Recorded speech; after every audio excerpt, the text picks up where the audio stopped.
humans of planet Earth? Welcome back to JRE in a nutshell. Tony Hinchcliffe is in the house. I guess everybody knows him, especially after the Tom Brady roast. He has exploded. He's the host of Kill Tony. But on top of that, in case you don't know really who Tony Hinchcliffe is, the show that he makes every Monday, Kill Tony, is hosted in the mothership, and he lives in Austin, so he's part of the circle of Joe Rogan's friends. They see each other every day, and yeah, I'm actually surprised that he doesn't show up more often in the podcast. I mean, he's busy as fuck, but yeah, it's always good to having him on. So, but before we go to the topics, don't forget to like, subscribe, and press that bell. Tell all your friends, please. Uh, Spread the word and follow and all that stuff. So, Tony Hinchcliffe. As we said, the host of Kill Tony, and the first thing that they were talking about was that his success and all that stuff, and also the roast. How, man, this roast was badass. Like, really. I was a little bit skeptic before watching it, but man, legit. Even Kevin Hart hosting, I was like, nah, it's gonna be so fucking weak and stuff. No, man, the guy went hard. Even one part, in case you haven't seen it, one time Jeff Ross says something like, I guess he hurt Tom Brady. I don't know what the fuck. But after, when he finished his set, they went to hug him, and he was like telling him something, and Kevin Hart, yeah, it's just joke. Sit your ass down, you little bitch. And I was like, yes. Fuck, man, Kevin Hart won some points with me that night. Fucking amazing. Definitely recommend the Tom Brady roast. So, Hinchcliffe did a couple of minutes, and he fucking destroyed. Everybody was laughing, and it's one of the highlights of the night. So since then, he has exploded even more than he exploded before. And of course, that lasted a little bit. Then they went straight to COVID. They spoke a long time about COVID, about the Fauci hearings, and then they went deep, deep, deep on COVID. This guy, in case you haven't watched the hearings, this guy said, I mean, I try not to get political with my personal opinions, but it's just disgusting. The whole planet suffered because of this idiot. Do you understand that the whole world, because this guy made up this 6 feet law, here it was 2 meters, but it was still the law. So because of this motherfucker, the whole planet suffered. Not only in America. It's easy for you guys to think only local wise. That's fine. What I'm here to tell you, the whole fucking billions and billions of people suffer this social distancing bullshit because of this asshole. So please, when somebody living outside of the US gives an opinion, political opinion about the US, don't come with this bullshit. You don't even live here. You don't have the right to.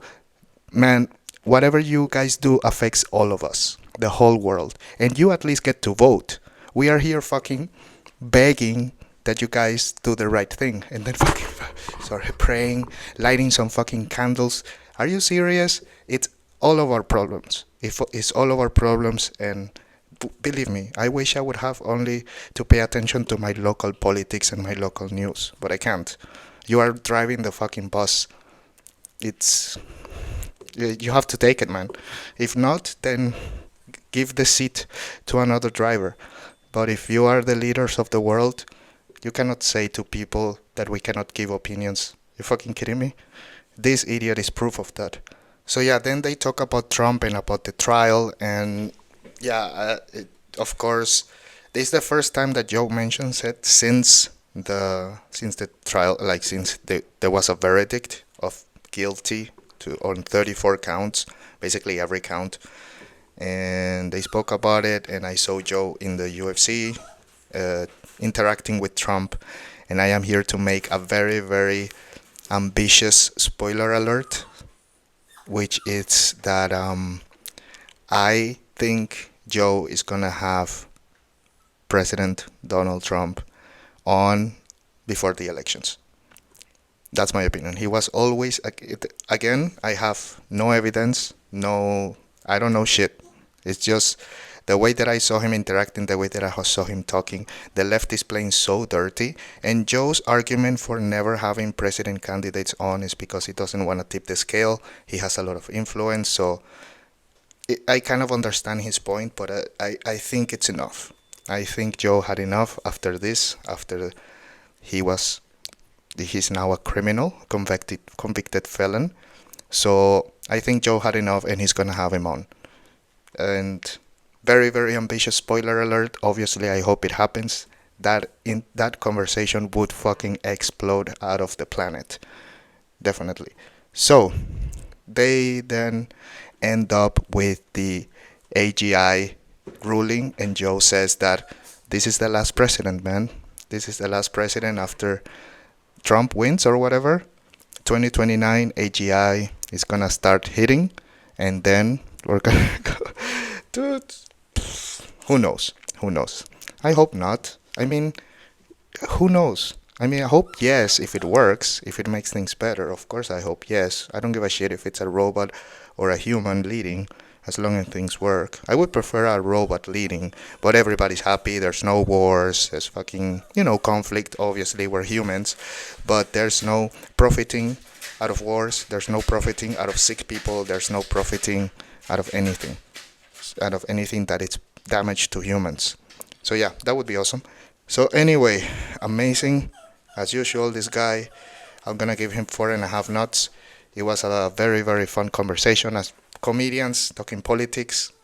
Like when, well, Dave Smith is a different example, but like when most of even Brian Simpson or even people from the group Segura, when all of these guys show up, there's always a lot of conspiracy and comedy, and I love those. I love when comedians comes on because it's always conspiracy with the comedy, obviously. So, cool, guys. Thanks for listening. Don't forget to stay for the quote of the day, please. I remind you, have nothing to do with Joe Rogan or the Joe Rogan Experience. A lot about movies, a lot of movies, TV shows. Fuck, check the list of all of the movies they spoke about. It was fucking insane, and timestamps and all of that cool stuff. So, don't forget the quote of the day, and I will see you next time. Peace. It's what people do.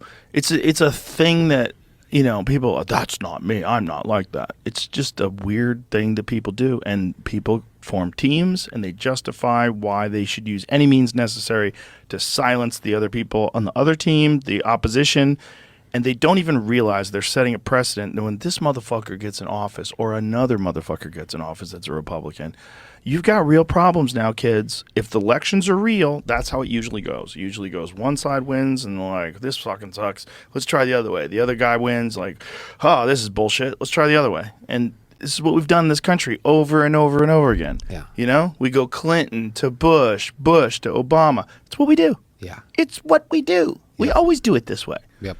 And if you change the way people are allowed to go after political candidates, and you change the way you're allowed to silence and imprison your candidates, then we're like Mexico. We're just not assassinating people yet. We're like a third world country. We're like a banana republic. We're letting things other than the will of the people and what's best for the people be what's running the thing. We're letting the thing be run by the people that are in power, that are corrupt, that want to keep the power. Because it's not just Biden.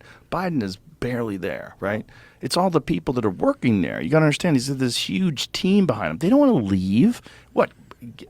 Get on LinkedIn? Get on LinkedIn and fucking try to get a new job? Start sending out your resume? Yeah. I work for the worst administration ever. Right.